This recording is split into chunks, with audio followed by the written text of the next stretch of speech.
Hello friends, and welcome to another episode of Conversations with Mother Nature, the podcast of the Global Alliance for the Rights of Nature. Today we're taking you to Siena, where we had the pleasure of talking to Dr. Mika Peck, Professor in Conservation Ecology at the University of Sussex, founder of Ecoforensic and a driving force behind the emerging field of paraecology. Mika shares insights into his scientific work, experiences in the rights of nature movement, and stories of the beautiful, irreplaceable wild world. You'll hear the voices of Gallo Chiriboga and myself, Lucy Gavahan, in conversation with Mika.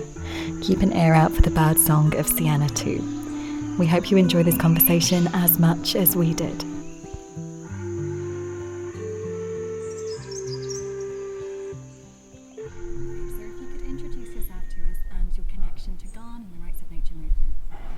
Okay, my name's, I suppose, titled Dr. Mika Peck. I work as a conservation biologist or ecologist, I think I claim to be now, at the University of Sussex. My link to GARN is quite recent. In fact, it's the first time I've come to a conference. But it's really through the Los Cedros case and linking up to create an amicus with Natty, Green and the people in Ecuador that I kind of came closer to the organisation, I think. And from your interactions so far, how would you describe the global community of rights of nature advocates? We had a wonderful session in the university a few years ago, and one I stuck in my mind. It was called Academia and Activism. And it brought together academics and activists. And it was the most chaotic and beautiful event. And this has that same flavour, newer ideas, exciting ideas, because you're fusing two things.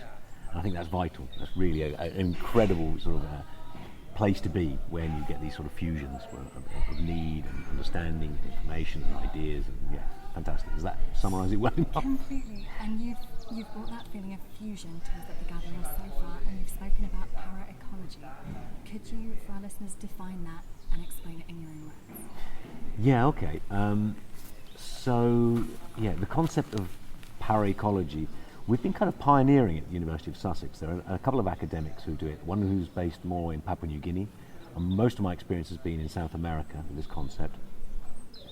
And I originally heard it when I was trying to explain a concept to a botanist I worked with called Ana Mariscal in 2005. I was trying to express this idea of a citizen, and there was a word for it, Paraecologo, in Spanish. They'd apply this, so I thought it was a wonderful idea. It has a different number of meanings, I think, through time. For me, it's defined as the equivalent of a paramedic for the biodiversity and climate crisis. So it's somebody who's living in an environment that's biodiverse, rich, or suffering some sort of climatic impact, and can do something about it. So these are the first people. Rights of nature, and obviously of legacy needs, science, or to understand the ecology of what you are defending. Exactly. What is the important role that you're making in rights of nature, do you think? Yeah. And how you can develop this? Yeah, I think the key is, as ecologists, we study ecosystems, ecological interactions, networks, the way things interact, and that's critical for things. If you look at people trying to be more specific about nature, and that's been the process. We are defending nature. Okay, what is nature? So then you go into the next one, where the constitution in Ecuador tried to define it a number of key different ways, didn't it? So it has things like the state must not allow extinction. The state must not allow changes to ecosystem function or processes. Now, what does that mean as an ecologist to me? Extinction are species with small home ranges. They tend to be small-bodied. Frogs in Ecuador, orchids. They can be in a very small area, endemics. So if you have a project that's say 42 square kilometre mine, like Lurimagua mine, for example, and you have one watershed with one critically endangered species as well in a small area, or even not endangered in a small area, the mine can't go ahead based on the constitution. So if we can monitor and gather all those data for these critically endangered species, they're a good focus, frogs. I think. But more importantly, and more challenging for us as ecologists, is like ecosystem function. Is like, and what worked in the Los Cedros case, really interestingly, what worked in the Los Cedros case, really interestingly, was one of the important, was some of the studies we did on the brown-headed spider monkey, critically endangered primate in Ecuador. It's the largest arboreal, so it's tree-dwelling species we have, and because it's large, it eats the large seeds of the plants, of trees. So we did an experiment. We looked at Tesoro Escondido, where I established a reserve of 20 square kilometers to protect the last 180, so we think it's 250 in the world, there's 180 there roughly, in this 20 square kilometers, full of spider monkeys, don't see it anywhere, critically endangered. And then another reserve called Pambilar, which has really none because they've been shot out. And we had a botanist who looked at the growth of, as part of his master's, growth of seedlings. And they found no seedlings in Pambilar of species that are transported by primates, so the big seeds. So the big seeds are also all the hardwood species that people want for logging and sustainability. So by losing that one function, you've lost the forest structure, you've lost the value of the forest. And just having that experiment published and also included in the court case showed that in Los Cedros, which also has populations of these, if you lose them, you lose the forest structure as it stands. You're affecting function and ecosystem flow. So it's really important, I think, to understand what science we need, what we need based on the law, and then interpret that as ecologists. What do we need to give? So things like big cats are very important. They control the behavior, they scare things away. I mean, the rodents don't hang around, they don't eat all the seeds. Behavioral ecology goes into it, it goes into many different complex levels. But we need to prove that. And different ecosystems have different species that are associated with that. So there's a lot of research you can do to identify that. The problem is the science is scattered, and so I think the revolution now that came to me in January was winning the Los Cedros case, realizing what we need is if communities want to protect their forests or indigenous territories or protected areas under rights of nature law, they have to work out what information they need in court, and we as scientists and ecologists have to collect that type of ecological information. So I'm calling it a new discipline called ecological forensics. So the bringing together of law, requirements, and ecology. And I think that's where what we're trying to do now with a new organisation that the university helped me establish, was a community non-profit called Ecoforensic, is to focus, bring that together, bring the lawyers together with ecologists, identify what those things are, and then help communities to actually collect that data so they have it ready if they're threatened. So that's very powerful in law, under the Constitution, which is the law of the laws. So yeah, it's been a process. What is the importance of the communities, and what is the importance to create this science, like science in hands of people? What is that means to this global warming situation? There's a really nice. I'll start with a strange quote from a small film we made, and this was it was that talking to from an indigenous perspective in Ecuador, the quote that we are not defending the jungle. We are the jungle defending itself. That's a human perspective of communities in Ecuador who don't see themselves as separate from nature. They are protecting themselves, their nature. Okay. Now, once you have that level of consciousness in people, it changes the way they view the whole world. It stops this dualistic idea that we are separate from nature and we can exploit it because it doesn't have anything. It's separate. We're in a state now where we do have a declared biodiversity and climate crisis. Those two things are so profoundly built into our system. The only way, I think, at the moment to stop it is popular group resistance. I see it as, I love to see the international laws and see them happening, but there's an element of displacement from the reality of people. If you go to community level and you work with people in a place, in a site, and get to understand, and they understand a lot more often about the situation, or you support them in their attempt to protect their ecosystems. Because people identify, in some communities identify with ecosystems, not with countries or place or nationality. It's an ecosystem they identify with. But how do you empower them if they identify, or how do you create that connection with the ecosystem if they're not part of that thing? So these are two challenges. Education does that. So the idea of the Paraecologist is it's a training program where people who do not engage with their environment, in Ecuador you see this, you see colonial communities who don't go in the forest because it's dangerous. But getting the kids to go in there, like we do with our forest schools in Tesoro Escondido, changes that. And then when they go as paraecologists, trained to monitor frogs or birds, it changes their mind. You just have to talk to them over that period of year. We've done a lot of sort of personal sort of reflection on this. A classic example is one guy, who was a guy called Gallo, who was working at Tesoro, one of our first paraecologists there. And he was having lunch after doing a trail. We do a primate monitoring trail. And he's sitting down by himself eating his lunch. And a puma started heading towards him, stalking him. And then he saw one behind him as well. There were two of them, like coming for him while it was lunch. And he came back home and he said to who was running Lally, he said, "Dali, what have you done to me? A few years ago I'd have picked up a machete, but I picked up a camera to take a picture of them." So like simple anecdotal stuff.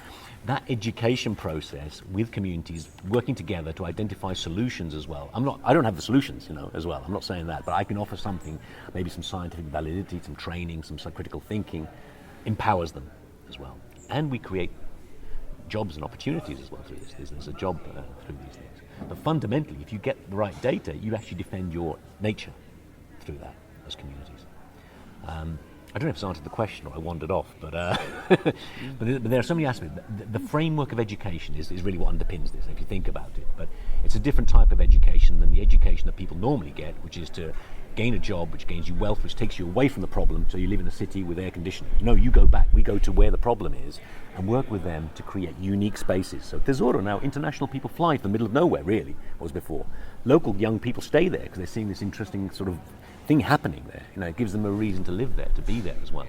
So by creating these, bringing sort of education and empowerment to places that are sort of isolated and away from things, you create a new opportunity of something. Employment, protection. What do you have to be a paraecologist? So we had a process which we discovered. What we do is, if you arrive in a new place, if you arrive in a new area, which is what we did with, in this example, we identified this area where this critically endangered primate was. So we had to go in new. We weren't invited in. In previous examples, we were invited in by communities because they wanted help, because they were affected by mining, so come and help, we can have an alternative. In Tesoro, it was very different, because we modeled it, we found where the primates was, and we had to start from zero. So in that case, we organise a free paraecologist training course. You don't get any money, and so people who turn up are interested. So one thing you got rid of, people who aren't interested, not for the money. You then run to 2 or 3 days. You see who's very good at doing something like birds. So you identify their interest. Then maybe a few weeks later you offer them a job to work with you for a while. And slowly through that process of training, working live with them, you build up these key people who are interested. But they can be anybody. They can be anybody. And often we focus on youth because they're the next generation, because they influence the family. But in Tesoro Escondido, Sidlali's focused very much on women as well. There's a small Al Jazeera film called Women Make Science, based on what we've done there, because she's really focused on empowering women. But they have other challenges, I mean, there's a lot of pressure for them not to work. There's a lot of pressure in a patriarchal society, but it changes them. They become extremely empowered, So what do you have to be? Well, you have to be interested. And how has doing all of this work, your scientific, your paraecological work, affected or changed your own relationship or connection with nature? Whoa. Well, it's made me sit here in Tuscany and look around and say it's very beautiful, but it's not natural. This is a man-created environment. I've become a huge awe and a huge respect for wild things, and I no longer under the illusion that a lot of what I see in my country in the UK is wild, So it's changed that. I do love once a year to sleep by myself in a hammock in somewhere wild where there's a predator, just to be scared, to feel those primal things again. I do get scared. You think you fantasize, noises, you suddenly become aware again, So it's made me very aware of, those profound experiences you can have in those places, and also, just a love. The love has grown, maybe. And do you have a particularly treasured memory of being in the wild that you'd like to share? Ooh. Oh my God. Good question, right? Yeah, this is things. Yeah, I think I do. I think I could say that. I think so. There are many, but one I'm particularly really privileged to go to Raja Ampat in Indonesia. So I've also done stuff approaching the Paraecologist model, using for reef conservation and stuff in there with communities, coastal communities, and diving in a place where you sit with big sharks, top predators. You see the whole ecosystem in front of you, not running away. Tropical forests are great, but it's hard to see things.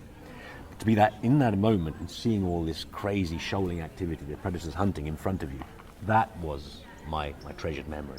But that's a very privileged memory, I must admit. And where do you see the rights of nature movement in, say, 10 years' time? I'd love to see it that every citizen suddenly realises that they can defend nature. They can take on a cause individually. That's what it underpins it, is that we can represent nature as we would represent a child or as we would represent in court. But to everyone to feel they can actually do it, feel empowered to do it. If everyone did this, the courts would be full of cases. We would have an overwhelming majority. So I think that's where I'd like to see it. That everyone feels, right, I can do this now. And this is how I do it. I know how to do it. At the moment it feels the law is something for other people, I think for many people, or it's something that's against you.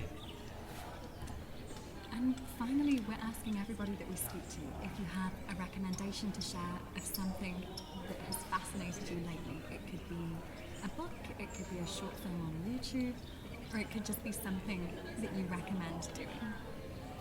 Definitely a book. I'm very excited at the moment through a book called Less is More.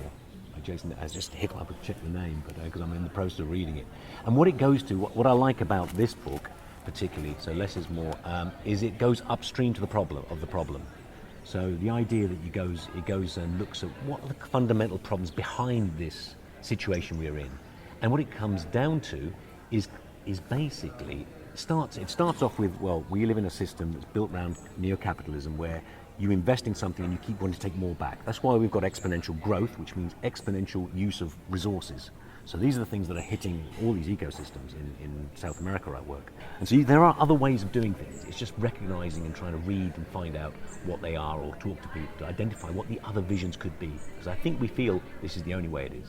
Patriarchy, capitalism. It's not. It's absolutely not. But it's just trying to build your own capacity to vision your way out of this, because that's partly it. So that's books, great. There's a book. There's a great podcast I'm going to plug called Upstream. I really recommend that, and it's got so many talks with some great thinkers, indigenous knowledge thinkers and stuff. So I recommend reading Upstream as well, or listening to Upstream. Sorry. That's wonderful. Thank you. Yeah, Thank so you great. so much. Yeah, no worries. Could go on forever. Thank you for listening and for joining us once again at the Global Alliance for the Rights of Nature's podcast, Conversations with Mother Nature. This episode is one in a larger collection of explorations of the growing rights of nature movement. Stay tuned for more.